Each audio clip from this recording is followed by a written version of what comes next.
Live करतो मी, live करतो. मध्ये ठेवा, मध्ये ठेवा. उठू नका मध्ये. रोलिंग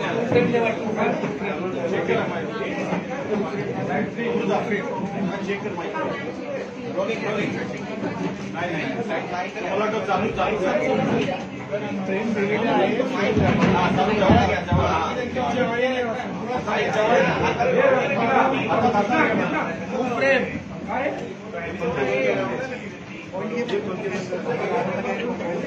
कृष्णा तिथून फॅन बंद कर सर्व.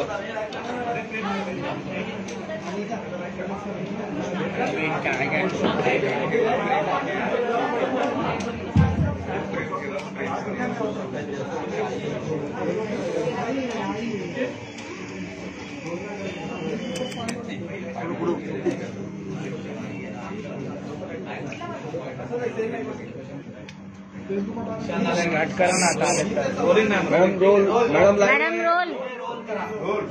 भाऊ येतोय बाई येतात.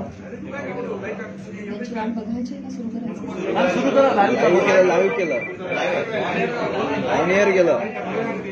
सगळ्यांना नम्रतापूर्वक नमस्कार. इतक्या मोठ्या संख्येने तुम्ही सगळेजण आलात, शॉर्ट नोटीसवर आलात, मनापासून धन्यवाद. तुम्हा सगळ्यांना आज आपण इथे का जमलोय हा विषय माहिती आहेच आहे. बीड जिल्ह्यातील माननीय आमदार श्री सुरेश धस यांनी काल प्रसार माध्यमांशी बोलताना जी काही टिप्पणी केली त्या संदर्भात तीव्र निषेध व्यक्त करण्यासाठी आज मी तुम्हा सगळ्यांसमोर आलेली आहे. काल नाही तर गेले 1.5 महिन्यापासून हा सगळा प्रकार चालू आहे आणि गेले 1.5 महिने अत्यंत शांततेनं मी या सगळ्याला सामोरी जाते. सगळ्या ट्रोलिंगला, सगळ्या निगेटिव्ह कमेंट्सना. आणि ही माझी शांतता, माझी मूकसंमती नाहीये. मी माझ्यासारख्या अनेक महिला, कलाकार या सगळ्यांचीही हतबलता आहे. हे शांत राहणं तुम्हा सगळ्यांमुळे कुठे ना कुठेतरी आमच्यावर बेतलेलं आहे. एक व्यक्ती आपल्या कुठल्या तरी रागाच्या भरात, उद्वेगाच्या भरात काहीतरी बरळून जाते. त्यानंतर त्या 2 वाक्यांचा मीडिया 1000 व्हिडिओ करतो, तेवढेच शब्द पकडतो, त्याच्यावर 1000 व्हिडिओज बनतात युट्यूब चॅनल्सवर.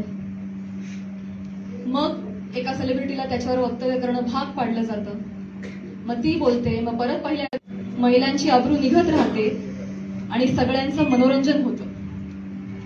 हे होऊ नये, सगळ्या समाज माध्यमांसमोर ही चिखलफेक होऊ नये म्हणून मी यात पडले नाही. मी शांत बसणं हा पर्याय स्वीकारला. या गटारात मी दगड टाकणं योग्य समजलं नाही. ऑल्सो मला असं वाटलं की हा विषय इतका खोटा आहे, ही गोष्ट इतकी धादांत खोटी आहे, त्याला काही बेस नाही. एका सांस्कृतिक कार्यक्रमामध्ये सत्कार स्वीकारताना काढला गेलेला एक फोटो, ती आमची एकमेव भेट, धन्यवाद, हा एकमेव संभाषण, एक शब्द, याच्यावरून एवढी आवई उठावी, त्याला मी का प्रत्युत्तर देऊ? जेव्हा त्या गोष्टीवर मी भाष्य करते, 10 लोकांपर्यंतची गोष्टी 1000 लोकांपर्यंत पोहोचतात. ती जर गोष्ट खोटीच असेल तर ती किती काळ टिकणार? त्या गोष्टीला आपण किती महत्व द्यायचं? म्हणून मी त्या गोष्टीकडे दुर्लक्ष केलं. शांत बसणं मी योग्य समजलं आणि याला भरपूर साथ होती ती मी ज्या व्यक्तींबरोबर काम करते, ज्या संचाबरोबर काम करते, माझं कुटुंब, माझा मित्रपरिवार, सगळे आप्तेष्ट, महाराष्ट्रातली जनता, प्रेक्षक, ज्यांचं प्रेम आहे माझ्यावर. कोणीही माझ्यावर एका शब्दानेही कधी शंकेच्या दृष्टिकोनातून पाहिलं नाही, कधीही मला विचारलं देखील नाही. प्रत्येक जण भेटला त्यावेळी हे म्हणाला, प्राजक्ता योग्य करतेस, शांत राहा, धीरानं सामोरी जा. या अशा आवया उठतात आणि निघून जातात, सरपास होतात. तू शांत राहा, धीरानं सामोरी जा. ह्या सगळ्यांचा माझ्यावरचा विश्वास नाही. मी आधी पूर्ण करेन माझं. माईक मध्ये सर्व इको होतो, त्याच्यामुळे तुम्ही फक्त माईक मॅडम, सोडून द्या. तुम्ही बोला, आता ठेवून द्या. बेटर राहील ते. Sorry for interrupt.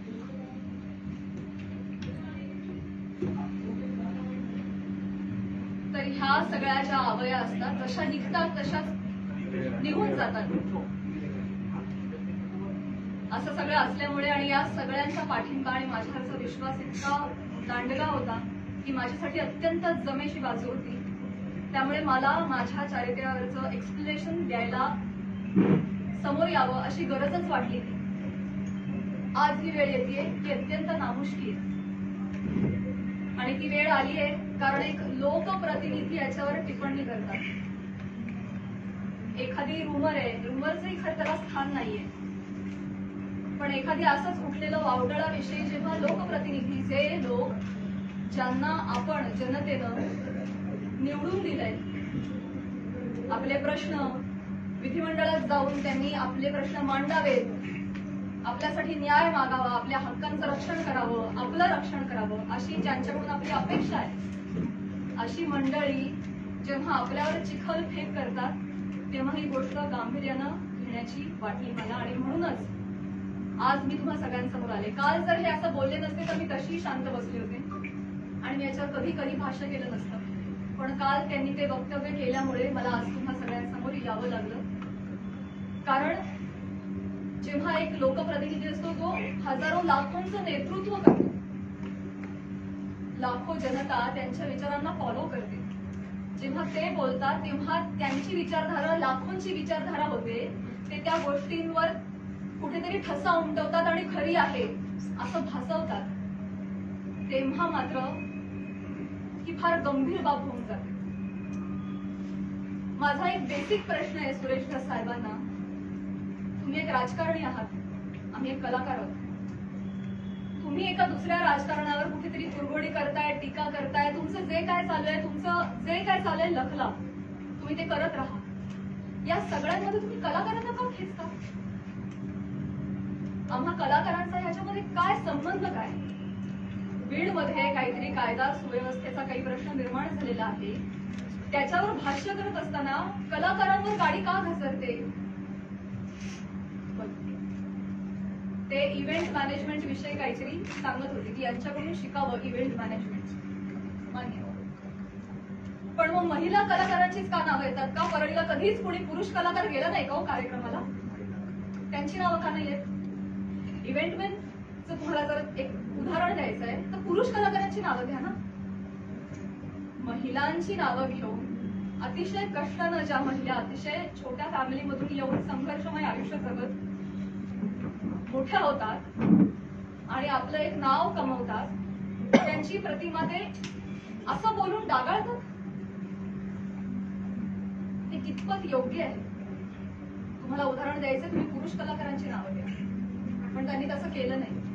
त्यांनी त्यांच्या वैयक्तिक स्वार्थासाठी फिल्म इंडस्ट्रीमध्ये काम करणाऱ्या महिलांची नावं घेतली, त्याचा वापर केला, गैरवापर केला. त्यांनी स्वतःचा टीआरपी वाढवण्यासाठी महिलांची नावं घेतली, अतिशय कुत्सितपणे टिप्पणी केली, अतिशय कुत्सितपणे. एक कलाकार म्हणून वेगवेगळ्या शहरांमध्ये जाणं,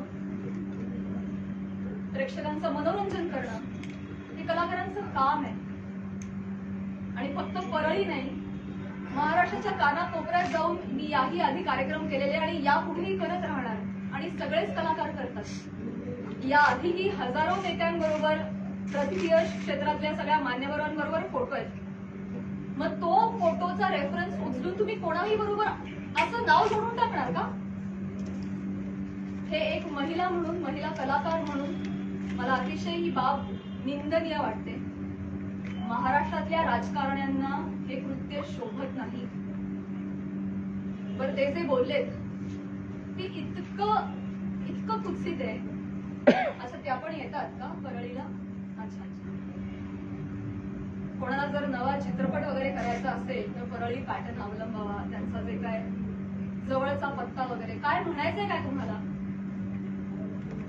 तुम्ही फक्त महिला कलाकारांच्या चारित्र्यावर शिंतोडे नाही उडवत आहात, महिलांच्या कर्तृत्वावर सुद्धा तुम्ही प्रश्नचिन्ह उपस्थित करताय का?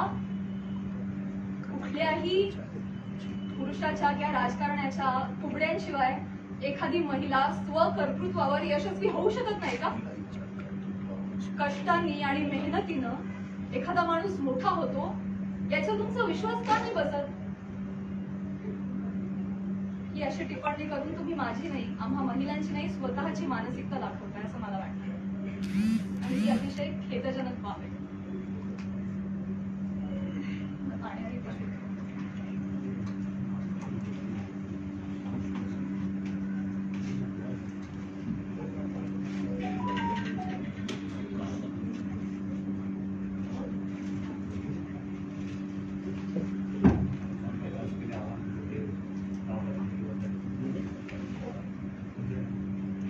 महिलांची अब्रू, स्पेशली फिल्म इंडस्ट्री मधल्या महिलांवर फार सॉफ्ट कॉर्नर, फार सॉफ्ट टार्गेट कोणीही यावं, पटकन नावं घेऊन जावं. तुम्ही तुमच्या राजकारणासाठी मी विनंती करते, तुमच्या वैयक्तिक राजकारणासाठी तुम्ही फिल्म क्षेत्रांमधल्या महिलांच्या नावाचा गैरवापर करणं बंद करावं अशी मी त्यांना विनंती करते. आणि ज्या कुत्सितपणे त्यांनी टिप्पणी केली आहे, या सगळ्या गोष्टीचा प्रसार माध्यमांसमोर भाषा पिकवण्यासाठी त्यांनी उपयोग केलेला आहे, हे वागणं महाराष्ट्रातल्या राजकारण्यांना शोभत नाही. ही अतिशय निंदनीय बाब आहे. आणि म्हणूनच ज्या कुत्सितपणे त्यांनी टिप्पणी केली आहे आणि हशा पिकवलाय, प्रसार माध्यमांसमोर कसं बोलावं, काय बोलावं याचं ज्यांना भान नाहीये त्यांना मी विनंती करते की त्यांनी तितक्याच विनम्रतेनं माझी जाहीर माफी मागावी. आणि फक्त माझीच नाही, माझ्याबरोबर अनेक महिलांचा त्यांनी चुकीचं नाव घेऊन उल्लेख केलेला आहे.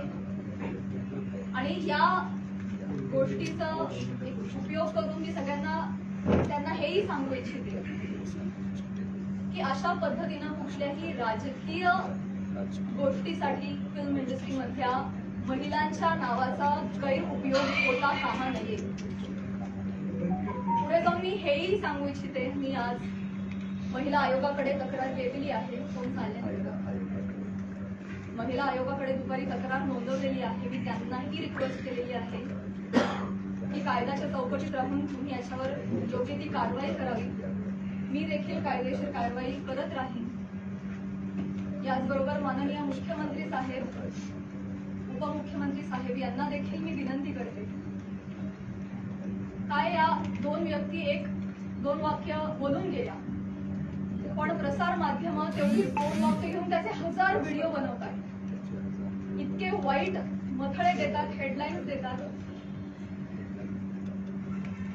समोरच्या माणसाच्या आयुष्यात तुमच्या या मथळ्यांमुळे एक वादळ येऊ शकतो, त्यांच्या करिअरवर परिणाम होऊ शकतो, त्यांची प्रतिमा डागाळली जाऊ शकते, त्यांचं करिअर बर्बाद होऊ शकतं, ते डिप्रेस होऊ शकतात, ते आत्महत्या करू शकतात. तुम्हाला काळजी वाटत नाही या गोष्टीची? आपण आपला टीआरपी वाढवण्यासाठी, आपण आपला एक सेट टार्गेट अचीव्ह करण्यासाठी कुठल्या थराला जाऊन बातमी करतो, त्याचं किती वेगवेगळ्या पद्धतीनं. आता फॉर एन एक्झाम्पल, कालच मी बातमी वाचली आणि ती इतकी हर्टफुल होती. बीड मधील हत्या प्रकरणात आता प्राजक्ता माळींचंही नाव जोडलं जाते. काय संबंध, काय दोन गोष्टींचा? आपण काय हेडलाईन्स करू त्याचा समोरच्या माणसावर? ही माझी आई रात्रभर झोपली नाही, 1.5 महिना, मला वाटत नाही तिला शांत झोप लागली असेल. एक कमेंट नाही जी यांनी वाचली नाही. हा माझा भाऊ यांनी सोशल मीडिया बंद करून टाकला, सगळे अकाउंट डिलीट केले. आज हा प्रसंग फक्त माझ्याशी निगडीत राहिलेला नाहीये, हा माझ्या कुटुंबावर त्याचा परिणाम होतोय आणि अत्यंत वाईट परिणाम होतोय. समाजामध्ये अशा पद्धतीनं प्रतिमा डागाळली जाणं एका मुलीची, आणि स्पेशली फिल्म क्षेत्रामध्ये काम करणाऱ्या मुलीची, ह्याला तोंड देणं अजिबात सोपी गोष्ट नाहीये. तुम्ही सगळेजण हे समजू शकता. तुम्हाला सगळ्यांना ही विनंती आणि माननीय मुख्यमंत्री साहेबांना ही विनंती की त्यांनी याबाबत काहीतरी ठोस कारवाई करावी. बेसलेस पुरावा कुठलाही असल्याशिवाय कोणीही बातमी करू नये अशा पद्धतीचे त्यांनी आदेश द्यावे. या निमित्तानं मी करुणाताईंना सुद्धा विनंती करू इच्छिते आणि हे सांगू इच्छिते की तुम्ही स्वतः एक महिला आहात. तुम्हाला महिलांना होणारा त्रास तुम्ही समजू शकता. या पुरुष प्रधान संस्कृतीमध्ये जर महिलाच महिलांच्या पाठीशी उभ्या नाही राहिल्या आणि चिखलफेक करत राहिल्या तर कसं होणार? मी सांगू इच्छिते की तुम्हाला जी बद्दलची माहिती मिळाली आहे ती अत्यंत चुकीची आहे. तुमच्या माहितीचा जो स्रोत आहे तो चुकीचा आहे करुणाताई. आणि आय एम शुअर की इथून पुढे तुम्ही कुठल्याही गोष्टीची खातरजमा केल्याशिवाय शहानिशा केल्याशिवाय तुम्ही असं वक्तव्य करणार नाही आणि महिलांच्या बाबतीत तुम्ही देखील संवेदनशील राहाल अशी मी खात्री बाळगते आणि मी तुम्हाला विनंती करते आणि मुख्यमंत्री साहेबांनाही विनंती करते की एका कार्यक्रमातला एका मंत्र्याबरोबरचा एक फोटो याच्यामुळे इतकं वादंग उठावं आणि इतकी आवई उठावी आणि त्याच्यावर हजारो न्यूज पोर्टल्सनी युट्यूब चॅनल्सनी ह्याच्या न्यूज बनवाव्यात आणि वाटेल तसे ते लाईक्स आणि सबस्क्रिप्शन वाढवत राहावे. त्यांना भीती नाहीये की याच्यावर कोणीही काहीतरी ऍक्शन घेईल म्हणून ते हे करतायत. म्हणून अशा पद्धतीनं महिला कलाकारांची अब्रू वेशीला टाकली जाते. तर याबाबत काहीतरी कडक कारवाई त्यांनी केली पाहिजे. आणि असं जर होत राहिलं आता 1000 कार्यक्रमावर 1000 माणसांबरोबर नावं जोडली गेली तर मला सांगा इथून पुढे कलाकार सुद्धा कुठल्याही राजकीय नेत्यांनी आयोजित केलेल्या कुठल्याही सांस्कृतिक कार्यक्रमाला जातील का हो? ते सुद्धा धजावणार नाही. पुढची भविष्यातली मंडळी सुद्धा विचार करतील अरे कलाक्षेत्रात पाठवायला नको कोणाला, ते काय बरं नाही. आमचं कलाक्षेत्र बदनाम नाहीये, ही सगळी मंडळी त्याला बदनाम करतात. आम्ही मनोरंजन करण्याचं काम करतो, तुम्ही आमची नावं मनोरंजनासाठी वापरता, स्वार्थासाठी वापरता, स्वतःचा TRP वाढवण्यासाठी वापरता. हे अत्यंत चुकीचं आहे. आणि स्पेशली महिलांची नावं पटकन अशी तोंडावर येतात, पुरुषांची नावं काय येत नाही. यासाठी एक टूल बनवलं जात आहे महिला कलाकारांना. ह्याबद्दल मला खेद वाटतो आणि मी पुन्हा एकदा एक सांगेन की मुख्यमंत्र्यांना विनंती की तुम्ही याबाबत ठोस कारवाई करावी, आदेश द्यावे. सुरेश दसांना मी विनंती केलेलीच आहे की त्यांनी जाहीर माफी मागावी. आणि या निमित्तानं मी प्रसार माध्यमांना सुद्धा विनंती करेन. मी पुन्हा तेच बोलते. अनेक युट्यूब चॅनल्स, सोशल मीडियाची टीम लीगल नोटीस पाठवून ठगली. एक युट्यूबचा व्हिडिओ डाऊन होतो तर 3 रोज नव्याने उघडा देतो. तर एखाद्या गोष्टीचा एक संदर्भ घेऊन तुम्ही वाटेल जे मथळे घेऊन जे न्यूज करता, तुम्ही सुद्धा कुठेतरी या बाबतीत स्पेशली महिलांच्या चारित्र्यासंबंधित असलेल्या गोष्टींवर तुम्ही तरी संवेदनशीलता दाखवणार आहात की नाही? TRP साठी, तुमचं टार्गेट कम्प्लीट करण्यासाठी किती खालच्या थराला जाऊन तुम्ही बातम्या करता, हे योग्य आहे का? मला तुम्हालाही प्रश्न विचारायचे आणि तुम्हालाही विनंती करायची की आपण सुद्धा एक सभ्यतेची पातळी सोडली नाही पाहिजे. आपण महाराष्ट्रात राहतो, महाराष्ट्र अतिशय शून्य मंडळींचा प्रदेश आहे आणि तुम्ही कोणीही अशा पद्धतीनं मुळात आदेश आले पाहिजेत, त्याच्यावर ठोस कारवाई झाली पाहिजे. आणि आपण एक माणूस म्हणून सुद्धा, एक मराठी माणूस म्हणून सुद्धा आपण सुद्धा आपल्याला काहीतरी नियम घालून घेतले पाहिजे असं मला वाटतं. ताई, सुरेश दसांची नुकतीच मी प्रतिक्रिया माझं पूर्ण करते भाऊ. या निमित्तानं महाराष्ट्रातल्या जनतेला सुद्धा मला म्हणायचं आहे की आपण आता AIच्या जमान्यात आहोत. सोशल मीडियावर वाटते तसे लोक व्यक्त होत आहेत. मॉक करणं, video, photo, call recording, fake generate करणं, फेक चॅट्स करणं हे अतिशय सोपं आहे. डाव्या हाताचा मळ आहे. आता हे फार अवघड नाही राहिलेलं. तर महाराष्ट्रातल्या जनतेनं सुद्धा सतसत विवेकबुद्धी जागरूक ठेवावी आणि आपण सोशल मीडियावर कसे व्यक्त होतो याची सभ्यता पाळावी. आपल्या आई बहिणीच्या बाबतीत जर अशी गोष्ट घडली असती तर आपण असं लिहिलं असतं का, असं त्यांनीही विचार करावा. सारासार विचार करून व्यक्त व्हावं. सगळ्यांनीच ही जी बाब आहे ती अतिशय गांभीर्यानं घ्यावी. इथे मी फक्त माझ्या न्यायासाठी नाही बोलत आहे. इथे मी आज सगळ्या सिने क्षेत्रात, कला क्षेत्रात काम करणाऱ्या सगळ्या महिलांच्या वतीनं बोलतीये. आज त्यांचं प्रतिनिधित्व करते असं मी म्हणते. की समाजामध्ये उजळ माथ्यानं जगण्यासाठी आम्हाला एक फ्रीडम असलं पाहिजे, एक मान सन्मान ठेवला गेला पाहिजे. यासाठी तुम्ही सुद्धा ती डिग्निटी पाळणं गरजेचं आहे आणि तो मान सन्मान देणं गरजेचं आहे असं मला वाटतं आणि तुम्ही ते कराल अशी मी आशा व्यक्त करते. तर एक प्रश्न असा होता की आपण ज्या पद्धतीने म्हणालात की आता एकच प्रश्न आहे, ताई, सुरेश दास महिला आयोगाकडे आपण तक्रार दाखल नाही म्हणतात. ताई, महिला आयोगाकडे प्राजक्ता आपण माळींची माफी मागणार नाही. सुरेश दास म्हणतायत प्राजक्ता माळींची मी जाहीर माफी मागणार नाही. मी त्यांना मागणी केलेली आहे. त्यांनी ज्या कुत्सितपणे भाषा पिकवण्यासाठी हा मुद्दा उचललाय त्याला काही बेस नाही, तर मी मागणी केलेली आहे आणि मला खात्री आहे की माननीय मुख्यमंत्री साहेब, माननीय उपमुख्यमंत्री साहेब महिला आयोग याच्यावर कठोर कारवाई करतील आणि योग्य ती गोष्ट घडवून आणतील. या पद्धतीने महिला आयोगाकडे आपण तक्रार दाखल केलेली आहे. आपण कायदेशीर पाऊल म्हणजे पोलीस स्टेशनमध्ये जाऊन दस यांच्या विरोधात काही तक्रार दाखल करणार आहात का? ज्या पद्धतीने आता ते म्हणतायत की आम्ही माफी मागणार नाही म्हणून, तर आपण कायदेशीर पाऊल नेमकं काय उचलणार आहात? महिला आयोगाकडे तक्रार दिलेली आहे.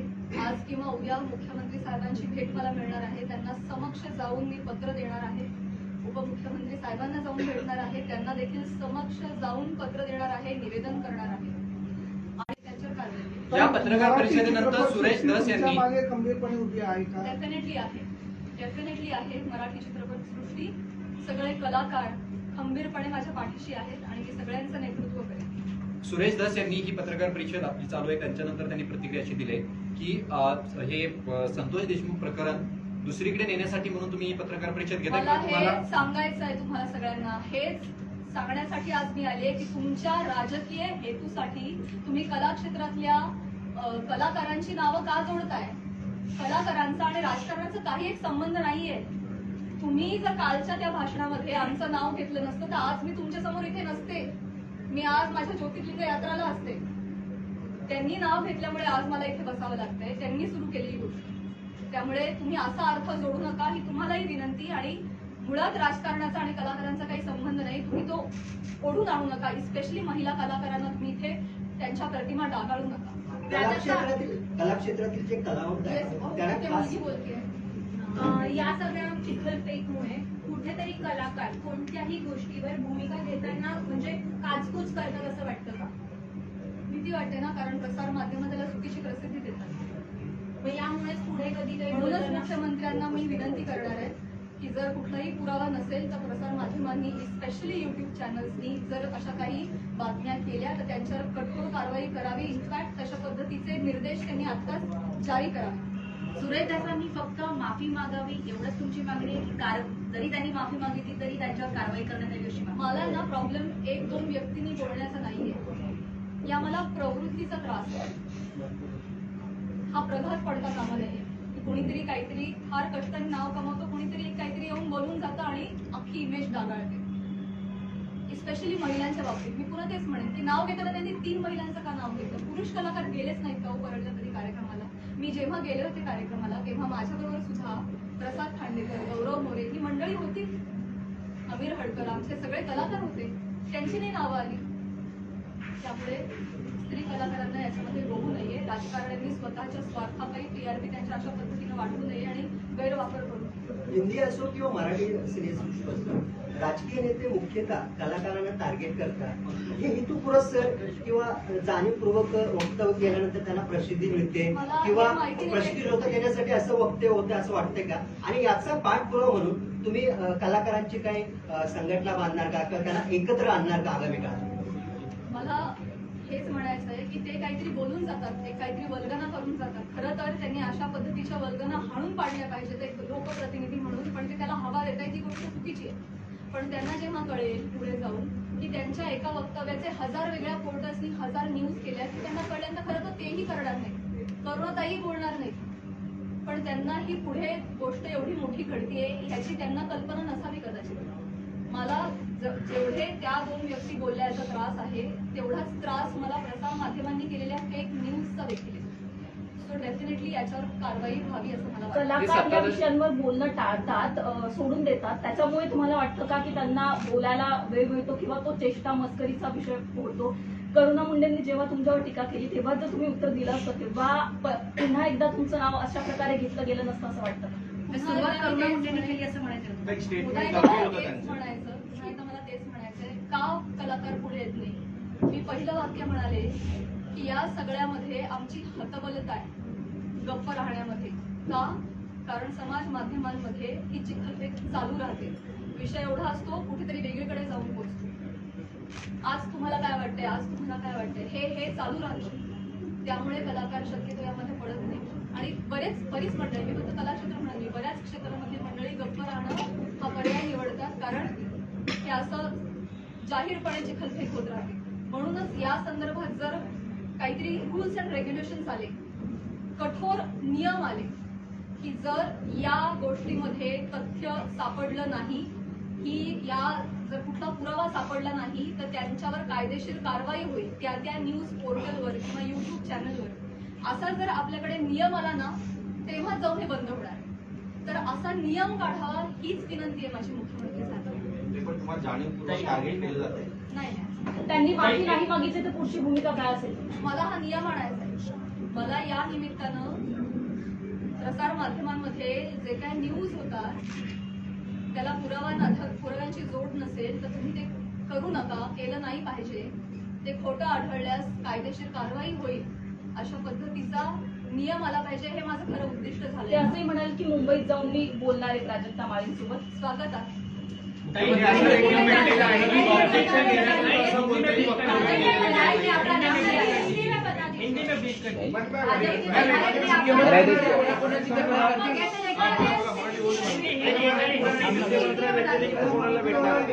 एका पत्रकाराला एकच एका पत्रकाराला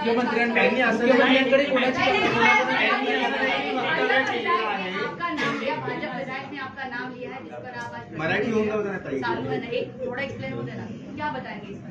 सगळ्यात शेवटी हिंदी बोलू, मराठी हा, पहिले मराठी त्यांनी आत्ताच असं देखील म्हटलंय की मी असं नाही, मी नाही विचारलं. नक्की विचारलं.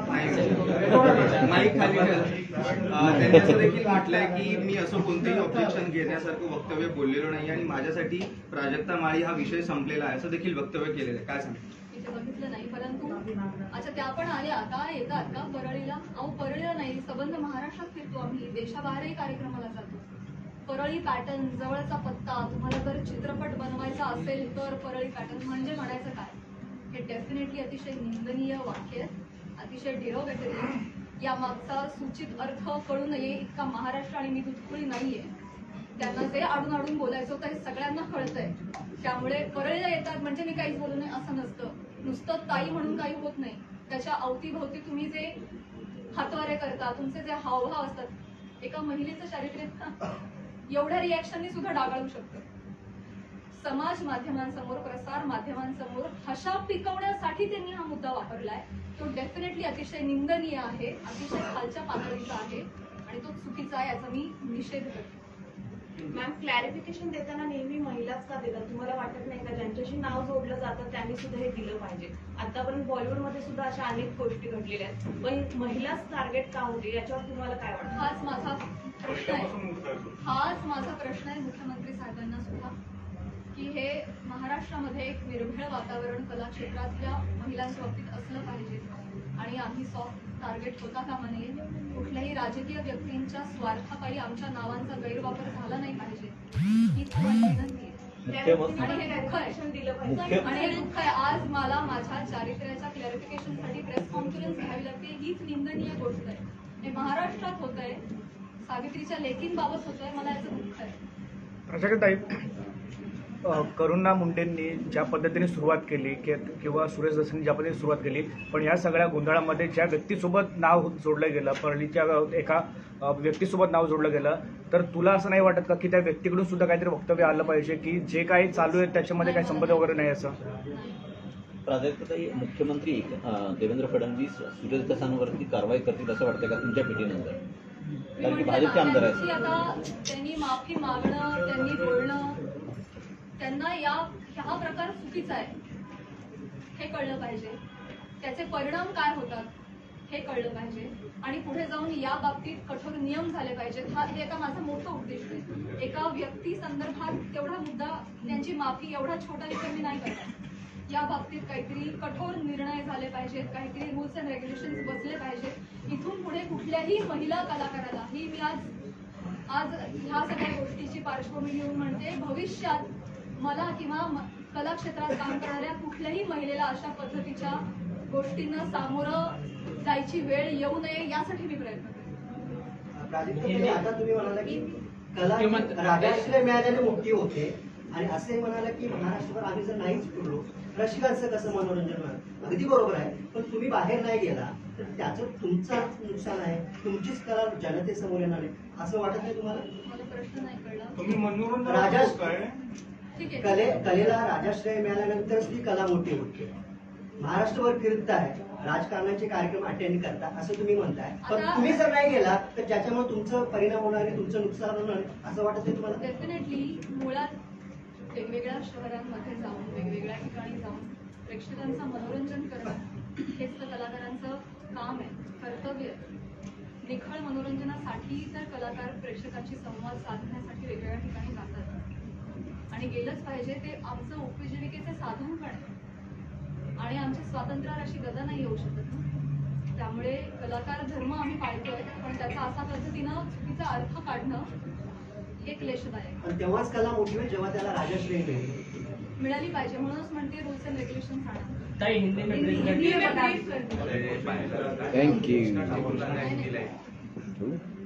मैं यही कहना चाहूंगी कि आज जो भी यहाँ पे हुआ, सुरेश धरसी ने जो भी बोला है वो काफी निंदनीय है ही. इसके खिलाफ हम काम करेंगे डेफिनेटली. महिला आयोग भी करेंगे, माननीय मुख्यमंत्री जी भी करेंगे. सबसे मैं निवेदन करूंगी, लीगल एक्शन भी लिए जाएंगे. लेकिन इसके परे जाके मैं ये रिक्वेस्ट करना चाहूँगी गवर्नमेंट से कि जो भी एक दो व्यक्ति कुछ बोल जाते हैं, उसके बाद जो हज़ारों न्यूज़ चैनल्स, यूट्यूब चैनल्स जो ब्रेकिंग न्यूज़ बनाते हैं और फेक न्यूज़ बनाते हैं विदाउट एनी स्ट्रॉन्ग प्रूफ्स, उसके खिलाफ कुछ स्ट्रॉन्ग एक्शन ली जाए, उस पर कुछ रूल्स एंड रेगुलेशंस बनाए जाए, तब जाके ये सही मामले में एक व्यक्ति किसी को सॉरी बोल देता है और मामला खत्म हो जाता है. इतना छोटा ये नहीं होना चाहिए. इसके परे जाके हमारी गवर्नमेंट ने महिलाओं के हित के लिए उनके अगेंस्ट जो ये फेक न्यूज़ बनती है उसके खिलाफ उन्होंने कठोर रूल्स एंड रेगुलेशंस बनाने चाहिए. ये मेरी उनसे रिक्वेस्ट है. आपकी इस मामले में सीएम और डीसीएम से बात की है? आज सुबह मैंने उनका टाइम लेने के लिए फ़ोन किया था और हमारी बात भी हुई सीएम साहब जी. और उन्होंने भी ये बोला कि ये नॉनसेंस मैं भी बिल्कुल टॉलरेट नहीं करूँगा और मैं आपको प्रेस कॉन्फ्रेंस लेने से नहीं रोकूंगा. आप प्लीज़ जाइए, प्रेस कॉन्फ्रेंस लीजिए. मैंने ऑलरेडी धस जी से बात की है और ये नॉनसेंस हम कोई भी टॉलरेट नहीं करेगा. और मैं आमने सामने जाके भी उनसे ये बात करूँगी. कार्रवाई करने का उन्होंने कोई आश्वासन दिया है सीएम को? मैं बोलूँगी कि कार्रवाई क्या होता है. एक व्यक्ति सॉरी बोल के निकल गया, इतना छोटा ये नहीं होना चाहिए. ये आगे जाके हो ही नहीं, इसलिए कुछ कार्रवाई होनी चाहिए. आपने महिला आयोग में भी शिकायत की, अपनी शिकायत में आपने क्या मांग की? इस पे कार्रवाई होनी चाहिए और इस पे रूल्स एंड रेगुलेशंस बिठाने चाहिए, यही लिखा है. क्या सोशल मीडिया पे आपको बहुत परेशान किया जा रहा है, उस पर भी आपने बात की? मैंने ये बोला अभी महाराष्ट्र के सारे जनता को मैंने अपील किया है कि हम भी एक डिग्निटी मेंटेन करें. क्या लगता है प्राजक्ता जी आपको क्यों टारगेट किया था? कुछ टारगेट नहीं किया. सुरेश दत्त कह रहे हैं कि वो माफी नहीं मांगेंगे, इस पर आप क्या कहते हैं? मैंने जब सिर्फ माफी की मांग. जय हिंद, जय